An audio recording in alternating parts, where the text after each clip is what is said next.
आइए आज से हम शुरू करते हैं हम अपनी जर्नी के बारे में।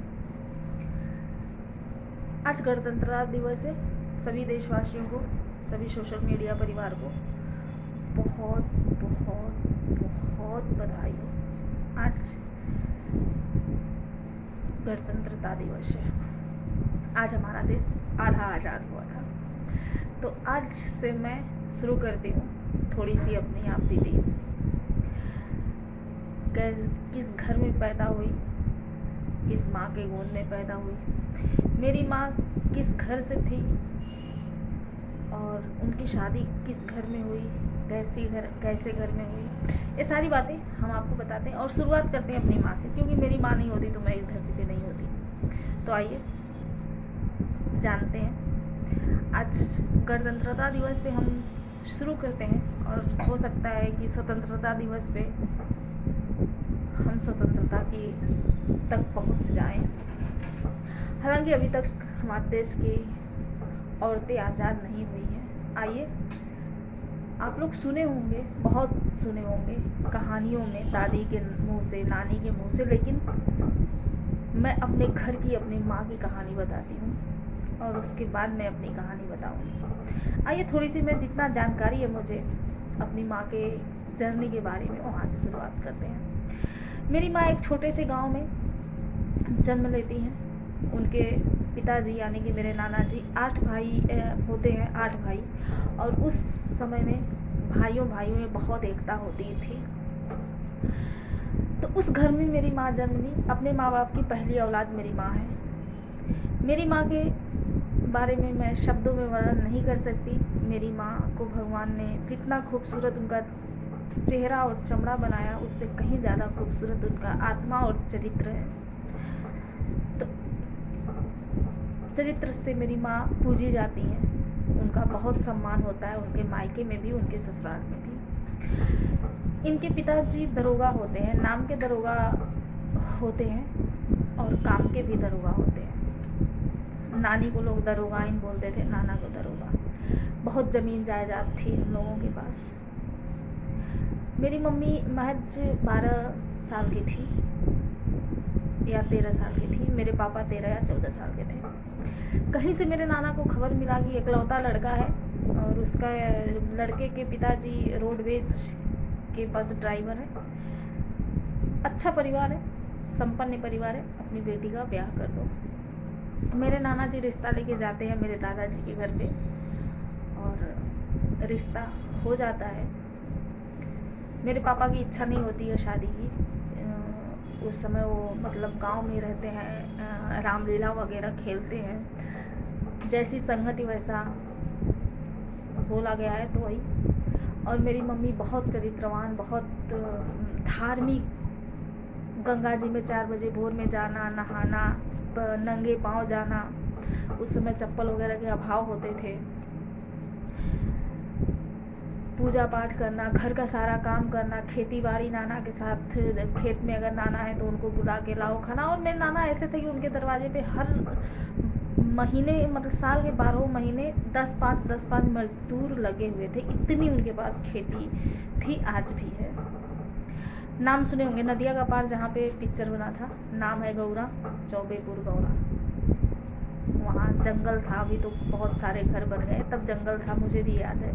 हमारे दरवाजे से सांप लिपटे हुए खेलते थे हम लोग, देखा करते थे। भालू और लीली गाय, ये सब हमारे दरवाजे पे खेलते थे, हम लोग देखते थे। नुकसान नहीं पहुँचाते थे वो सब जानवर, तो हमें याद है। तो मेरी मम्मी की शादी हो जाती है।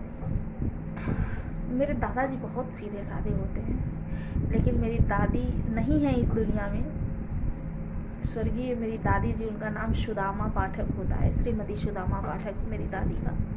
मेरी दादी मेरी मम्मी को बहुत टॉर्चर करती हैं, बहुत। उनको बाल उखाड़ के मारना, चूल्हे पे मम्मी खाना बनाती है तो चूल्हे में पानी फेंक देना।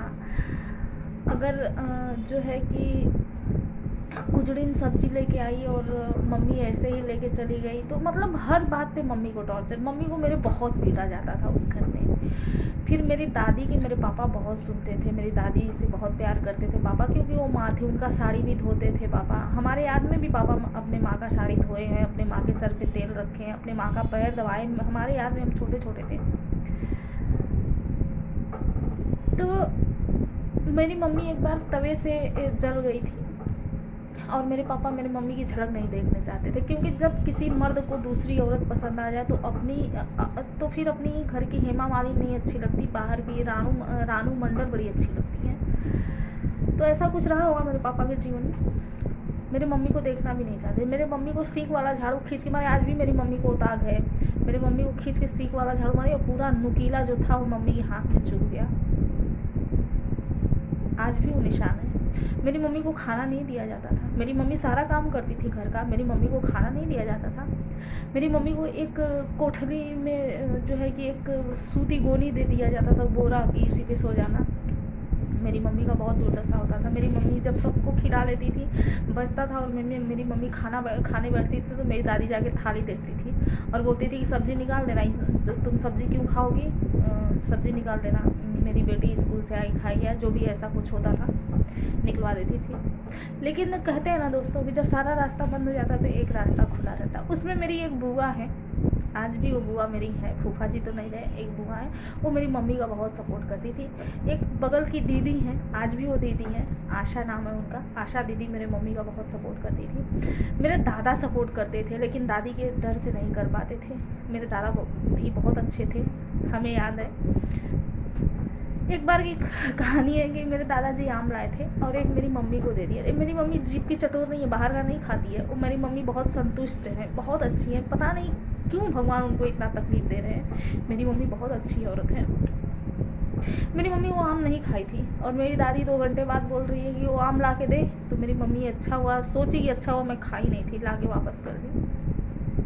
मेरे पापा, मेरी छोटी बुआ छोटी थी तो मेरी छोटी बुआ से बोलते थे तू उसको मार के आएगी ना तो तुझे मैं चॉकलेट दूंगी। तो मेरी मम्मी बर्तन धोया करती थी, मेरी बुआ पीछे से बाल खींच के मेरी मम्मी को मारती थी। तो मेरी पापा मेरे बुआ से भी बोलते थे, मेरी बुआ भी मम्मी को मारती थी।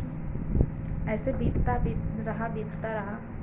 फिर एक बार ऐसा समय आता है कि मम्मी को 2 जुड़वे बच्चे होते हैं। समय सबका आता है, यहीं से मेरी मम्मी का समय बदलने वाला था, थोड़ा सा किरण दिखने वाला था। 2 बच्चे जुड़वा मेरी मम्मी के पेट में आते हैं और एक लड़का होता है, एक लड़की होती है। और बहुत हवा चलता है, कौन सा मौसम आता है मुझे इतना नॉलेज नहीं है। मैं अपने बड़ी माँ के मुंह से सुनी हूँ, अपनी मम्मी के मुंह से सुनी हूँ, मेरी बाजू में एक अम्मा है आज भी जिंदा है, मैं उनके मुंह से सुनी हूँ, मैं गांव के जितने बुजुर्ग हैं सबके मुंह से हम लोग सुने हैं कि हमारी मम्मी की उस घर में कैसे दुर्दशा होता था। हमें भी कुछ याद है, मुझे और मेरे भाई को, क्योंकि हम लोग सिर्फ 2 साल के अंतराल में या 1 साल के अंतराल के हैं, तो हमें भी याद है थोड़ा बहुत। तो मम्मी को जुड़े बच्चे होते हैं और नॉर्मल डिलीवरी था। तो मेरी दादी खाना खाने बैठी थी और मेरी मम्मी दर्द से तड़प रही थी और मेरी बड़ी अम्मा से झगड़ा हो गया था। 2 मेरे दादाजी 2 भाई थे, 2 भाई में से एक मेरे पापा हैं और एक मेरे बड़े बाबूजी हैं। बड़े बाबूजी की जो वाइफ थी हमारी अम्मा, उनसे झगड़ा हुआ था मेरी दादी का। मेरी दादी से किसी से जमता नहीं था, मेरी दादी थोड़ी चांडाल टाइप की थी। तो मेरी मम्मी से जब एकदम से मतलब मम्मी को ऐसा लगा कि अब मैं मर जाऊंगी, अब नहीं बचूंगी, तो मम्मी बहुत तेज से चिल्लाई कि मेरे लिए आज कोई नहीं है, सब मर गया। तो मेरी जो बड़ी माँ थी ना, वो बहुत धार्मिक किस्म की थी, वो सुनी और दौड़ते हुए आई, झगड़ा लड़ाई सब छोड़ के दौड़ते हुए आई। मेरी मम्मी को हवा बहुत चल रहा था और खंडहर के घर में मेरी मम्मी को सुला दी थी मेरी दादी। तो मेरी मम्मी बोली अम्मा हमसे नहीं सहा जा रहा है। तो मेरी दादी बोली कि वो ईंटे का टुकड़ा पकड़ लो, उसी के सहारे तुम जो है कि चली जाओ अंदर। मेरी मम्मी से नहीं चला जा रहा था। तब मेरी मम्मी तेज से आवाज़ चलाई कि आज मेरे लिए कोई नहीं है इस गांव में, इसलिए मैं ब्लॉग नहीं बनाती हूँ, मैं रोने लगती हूँ। तो मेरी अम्मा दौड़ करके आई और मम्मी को कैसे भी करके डिलीवरी हुआ। एक लड़का एक लड़की बहुत ही खूबसूरत है। मेरी मम्मी बोलती है ना कि तुम लोगों में से कोई उतना खूबसूरत नहीं है जितना खूबसूरत तो बच्चे थे। तो एक पंडित को दिखाया गया था, तो बोले ये लोग तो राजा के घर में पैदा होने वाले थे, आप लोग के घर में कैसे हो गए? अगर बच गए तो आप लोग की किस्मत खुल जाएगी। लेकिन उसी हवा में पड़े मम्मी को छोड़ दिया गया था, बच्चों को छोड़ दिया गया था उसी खंडहर में आना जाना ऐसा, तो दोनों बच्चे मर गए। आज वो दोनों भाई बहन हुए रहते तो हम लोगों की आवश्यकता नहीं होती मेरे मम्मी पापा को, तो हम लोग नहीं आए होते, हम लोग किसी और के घर पैदा हुए होते। तो दोनों बच्चे मर गए। मेरे पापा का आँख वहीं से खुला जब मेरे बच्चे मर गए, जबकि हम लोग पंडित हैं, हमारे दादा जजमानी करते थे, हमारी दादी करती थी, हमारे घर पीस बहुत आते थे। आप लोग को भी पता है, जो भी गांव में रहते हैं, गांव से जुड़े हुए हैं, उन लोगों को भी पता है। आज भी जब कथा और पूजा होता है तो पीस चढ़ाया जाता है, ब्लाउज का पीस चढ़ा, मतलब वो ब्लाउज का नहीं, पीस चढ़ाया जाता है, टुकड़े लाल पीले कपड़े चढ़ाए जाते हैं। तो कपड़े की कमी पंडितों के घर में नहीं होती है। लेकिन मेरी दादी मेरे भाई बहन को लपेटने के लिए कपड़ा तक नहीं थी, बोली नहीं है। उस दिन मेरे पापा ने अपना गमछा निकाला, फाड़ के दिया, पापा गमछा फाड़ के दिए। और फिर वो जो डॉक्टर थे ना, वो आज भी हैं, वो कंकड़ उनका नाम है, सिधौना में उनका दुकान है, क्लिनिक है, और माली भी है वो पेशे से। तो उन्होंने कुछ पैसे की मांग की, कुछ मतलब कुछ रस्म रिवाज था जो पैसे की मांग की। तो मेरी दादी बोली मेरे पास पैसा नहीं है। पापा गुल्लक में कुछ पैसा जुटा के रखे थे, पापा गुल्लक तोड़ के पैसा दिए, बच्चों को जाके नदी किनारे दफनाए। उस दिन से पापा मम्मी को प्यार करना शुरू किए, मम्मी को के तरफ झुकना शुरू किए और दादी से नफरत करना शुरू किए। लेकिन मेरे पापा भी कम नहीं थे, आज भी नहीं है। आज भी मम्मी को कोई सुख नहीं है। आज भी जो है गुस्सा आ जाते हैं, मेरी मम्मी को बहुत गालियाँ देते हैं, हम लोग से बर्दाश्त ही नहीं होता। लेकिन मेरी मम्मी या सबकी माँ बहुत तकलीफ से बच्चों को पालती हैं, जन्म देती हैं। फिर उसके बाद मेरी मम्मी को बच्चे हो ही नहीं रहे थे, तो मेरी मम्मी तो यहाँ तक पापा से बोली थी कि आप दूसरी शादी कर लो। और शायद मेरे पापा कर भी लेते, लेकिन उस समय पापा की मति जो है कि सही थी, बोले नहीं शारदा, मेरी मम्मी का नाम शारदा है, जैसी मेरी मम्मी का नाम है वैसा मेरा मम्मी का कर्म है, कर्तव्य है। लेकिन इतनी परेशान क्यों है भगवान जाने। रामानंद जी और गुरु जी के हिसाब से पिछले कर्म का कोई मम्मी का वो होगा, जो इस जन्म में मम्मी को दंड मिल रहा है। नहीं, मेरी मम्मी बहुत अच्छी है, जितनी तारीफ करूँ कम है। मम्मी का मैं शब्दों में नहीं वर्णन कर सकती मैं। तो इसमें बहुत सारी कहानियाँ छूट रही हैं क्योंकि इतना विस्तार से नहीं हो पा रहा है। फिर मम्मी को बच्चे ही नहीं हो रहे थे, वो दोनों मर गए। फिर मेरी मम्मी मायके में चली गई। लोग बताते हैं कि गाय के जैसे मारते थे, तो मेरी मम्मी गाय के जैसे चिल्लाती थी। लोग आजू बाजू वाले जो हैं, मेरे बड़े मतलब बड़े पापा लगते हैं, ठाकुरों का गांव है, हमारे बगल में ठाकुर लोग हैं। मेरे भैया हैं, गुड्डू भैया, गोविंद भैया, और मेरी अम्मा हैं, उनका नाम तो मुझे नहीं पता, लेकिन उस घर में एक अम्मा है, अभी वो जिंदा है, बाकी अम्मा लोग तो मर गए। तो ये लोग बताते थे कि जब मम्मी को मेरे मारा जाता, मेरी मम्मी गाय की जैसे करती थी, चिल्लाती थी, इतना मारा जाता था मेरी मम्मी को। आज बहुत लोग हमसे सवाल करते हैं कि आप ऐसी ज़िंदगी कैसे जीती हैं, तो मैं अपने मम्मी के लिए जीती हूँ, और अपने मम्मी से मुझे बहुत सांस मिलता है। जितना मेरी मम्मी सह के जिंदा है ना, दूसरी कोई होती तो कितनी बार मरी होती। और मैं ना जब आते थे ना विदाई कराने मम्मी का, तो दादी विदा तो नहीं करती थी, लेकिन मेरी मम्मी बहुत रोती थी नाना को पकड़ के, लेकिन कभी बताती नहीं थी। गांव वाले लोग बताते थे कि आपकी लड़की का यहाँ पे बहुत दुर्दशा होता है, लेके जाओ।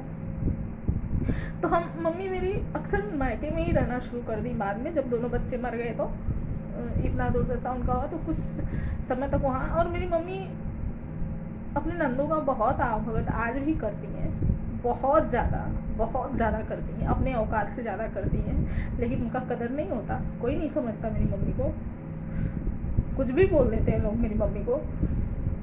फिर मम्मी को बच्चे नहीं हो रहे थे, बहुत पत्थर पूज रही थी मम्मी को, तो पापा को बोल दे कि आप दूसरी शादी कर लो। कोई ऐसा जगह नहीं है बनारस से लेकर के चौबेपुर से लेकर के गौरा तक, चाहे वो मार्कंडे महादेव का मंदिर हो, विश्वनाथ जी का हो, पुराने विश्वनाथ जी का, चाहे वो गंगा मैया हों, चाहे वो सिद्धेश्वरी माता, भगवती माता, काली माता, डीह बाबा, डिहवारिन माई, कोई ऐसा जगह नहीं है जहाँ मेरी नानी और मेरी मम्मी और मेरी नानी की मतलब मम्मी की बाकी माताएं, 8 माताएं थी ना मेरी मम्मी की, 8 नाना थे मेरे, तो 8 नानी थी। ये लोग कोई ऐसा वो नहीं है कि जो नहीं पूजे होंगे कि इसका गोद भर दो, लड़की या लड़का दे दो इस लड़की को, हम ये करेंगे। हम आज भी मेरा मन्नत बहुत सारा रुका हुआ है, नहीं पूरा हुआ है। तो बहुत मन्नत के बाद, बहुत सालों बाद अपने मम्मी के गोद में, कोख में मैं जन्मी। अब ये मैं जन्मी, इसके बाद की कहानी अगले एपिसोड में। तो प्लीज़ आप लोग सपोर्ट करिएगा, पूरा ज़रूर देखिएगा ताकि आपको समझ में आए। आपके सुमन बनारसी का जो जीवन का मतलब इतना संघर्ष है, क्या है, जीवन चरित्र आप लोग के सामने ज़रूर आना चाहिए, क्योंकि आप लोग हमारे फैमिली हो, हमारे परिवार हो, सोशल मीडिया हमारा परिवार है, हमारी ताकत है। आप लोग हमारा बहुत सपोर्ट करिए, हमारी ताकत बनिए और हमें बहुत आगे बढ़ाइए। बहुत बहुत धन्यवाद। बाकी अगला एपिसोड में। धन्यवाद। जय श्री राम, हर हर महादेव, जय हिंद, जय भारत।